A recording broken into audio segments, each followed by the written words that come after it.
So I am about a third of the way through my 100-day project. So what have I done? What am I learning? And where do I go from here? If you've ever done the 100-day project, you'll know that it can be a bit of a hard slog and a real joy, or both at the same time.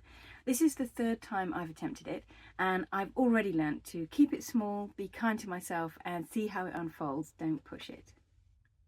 My name's Ruth, and I make videos from my tiny shed studio in Bristol, UK, and I help artists to deepen their practice through hand print at home. So if you're interested in some of the low-tech DIY hand print techniques that I show in this video and all my others, then please do take a look at my website, ruthander.co.uk, and you'll find all my courses there, including my upcoming 10-week hand printing happiness course, and you can join the wait list on the website there too, or via the link down in the description below. If you want regular updates, then please do join my email list, and that way you'll get all my content straight to your inbox, updates, writing on art, all sorts of stuff. And again, the link is in the description below. So this year for my 100-day project, I am creating a mixed media artist book, one mark at a time, from a found poetry book. So far I've been diving into printing with stamps, monoprint, collage and folding. So let's take a look at what I've been doing. So this is what I have so far. It's getting quite fat, and I've got some little bits of here of collage sort of coming out of the edges, which I quite like, and I probably will do a bit more of. A nice little dry point print here. You can see these pages are starting, these front pages are starting to come apart, so I'm going to need to do a little bit of repair work there. I'm probably going to use my hinging tape, see-through hinging tape that I can do something with. This is one of the first pages I did. It's on The Hawk in the Rain, one of my favourite poems, although I have covered up quite a lot of it. And again, I've used this repeat stamp of the bird, and it's a bit of charcoal, bit of collage and a bit of drawing, and this is probably one of the most worked up spreads actually. This one here, I wanted to create sort of exoticism and bright colour for the jaguar and macaw and Little Miss. I'm not so keen on this writing here, so I might cover that up. Thought Fox is more drawing and splattering. And then again, one of my favourite poems, The Horses. So I've added here, it's kind of horizons and dawn and dark and things coming out of the darkness, and orange sunrises, red sunrises. So that's what's happened on that page. This one, I wasn't really sure what to do with it, to be perfectly honest. I've just been covering it by rolling ink on and then writing over the top as well and scratching into that ink too. This one I really like. It's just a piece of collage, monoprinted collage with some really nice marks on, and the line here is where fire and flood strained, and so I've pushed the collage right up to as if something is flooding out, almost flooding over, so I quite like that. This is where I started doing this larger bird stamp, going over the pages. I've got a bit of writing there as well, just going over several pages, just repeating it, and I really like that. And actually they kind of butterfly printed by mistake on there, so it's echoing again. This one is it's called September, again sort of about time. There are words about trees casting their crowns into the pools, and I kind of felt like this was just a very small eraser stamp. I've got it here actually. It's just a little leaf shape, or it could be a leaf shape, which I've just repeated, and then this was a stencil, and it kind of just looks like it's falling, and this is a pool. This was actually a ghost print. This thing behind here was a ghost print from another print. Another dry point that kind of went a little bit wrong, but I've tried to recover it. I've added bits, I've drawn into it, and I might add more to that as well. Not sure what to do with these yet. Or these are the ones I've been avoiding because they don't inspire me quite so much.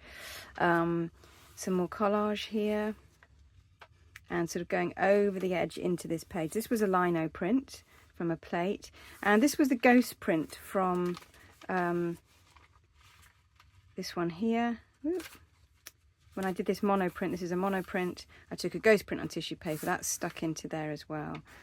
Some very simple printing, which was actually with a toilet roll, the end of the toilet roll just pulled down. Again, the line is a glass half full of wine left out to the dark heaven all night. I can't read that. By dawn has an ice across its eye. So that's kind of what that was about. And the wind here is, I love this poem. It's just all about the movement and the power of the wind during a storm, and the idea of the tent of the hills drummed and strained its guy rope, and that's kind of what inspired these marks here, these monoprint marks. This one, I've done a little dry point print here, but then I've added, there's a lot about snow and sort of silence coming down, snow coming down in silence. So I kind of this was literally just a piece of card, just print, to just kind of get this snow idea. And then also the moon is mentioned in here, and I think that's probably going to be a recurring motif. So I've just kind of done that sort of circle there just to imply a moon. This one was a very gestural monoprint, which I then butterfly printed onto the other side, and this was a ghost print from this print, which was a hand monoprint. Now I'm going to show you how I've done some of these in the next little section of the video, so you'll see how these are done. This was just a little this was from this plate actually, which was just a test Tetra Pak for a dry point actually, but I just rolled ink over the top rather than used it as a relief print for here, covering up most of the poem in actual fact. And then I've got this area here which is folded, so we've got juxtaposition of words against each other, which I quite like, and then I've added some collage into there, sort of holding it down but also adding something to it as well. So that is what has happened so far, and there's still lots more to do. There's still lots of pages that I haven't done anything to, and there's lots of things that I'd like to add to some of these pages as well. So what am I enjoying? Well, so far I really love the juxtaposition of the words and the yellowing pages and the marginalia with my marks. It kind of makes everything look really good. So I'm enjoying just going into the studio, plonking myself down, reading a poem and just grabbing the nearest thing to me, to be honest, and adding a mark or a print and just making it fun and small.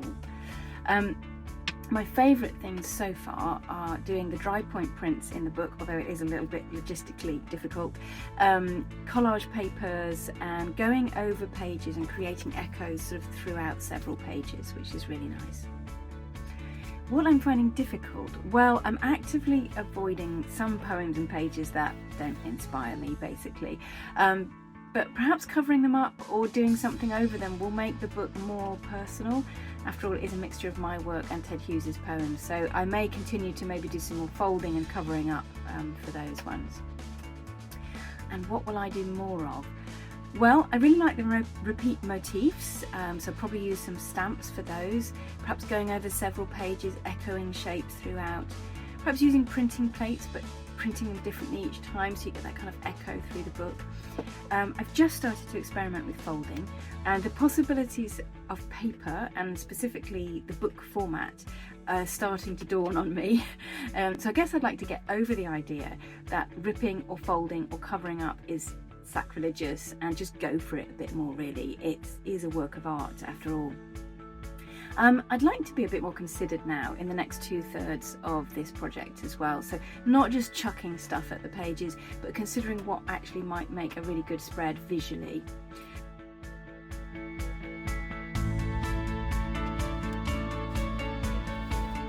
I hope you've enjoyed this little peek into my 100-day project. Go and check out the other artists who have taken it on as well at Instagram, and the hashtag is #the100day project, so it's the 100-day project. If you like the look of this kind of low-tech, simple, fun printmaking, then check out my new course, Handprinting Happiness. Enrolment is opening on May the 3rd, so make sure you're on the waitlist to hear first and enroll first. Thanks for watching, and I'll see you next week.